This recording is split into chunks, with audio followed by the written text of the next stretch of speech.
అందరికీ నమస్కారం. అల్పాహారం ఏంటనుకుంటున్నారా? చూసారా, ఇడ్లీలో శనగలు ఎప్పుడు కర్రీలో వేసేస్తానండి మరుసటి రోజు. ఈ రోజు మర్చిపోయానండి, అందుకని ఇడ్లీలో డెకరేట్ చేస్తానండి. దానిలోకి పుట్నాలు, కొబ్బరి చెక్క, ఎండుమిర్చితో చట్నీ చేశానండి. ఎర్ర చట్నీ అంటే మా తమ్ముడికి చాలా ఇష్టం అండి. దానిలో పేరు నెయ్యి వేసుకుని తింటే ఉంటుందండి ఆ రుచి. ఎంత బాగుంటుందో తెలుసా అండి. బూస్ట్ వేసి పిల్లలకు పాలు కలిపిస్తానండి. వేడి వేడి అన్నం అండి.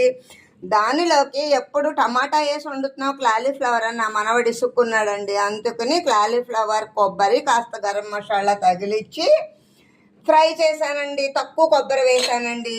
కమ్మనైన కొండ పెరగండి.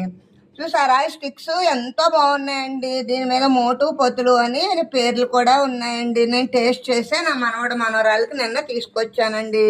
చెగోడీలండి, బాదం పప్పులండి. ఉంటాను. Bye bye.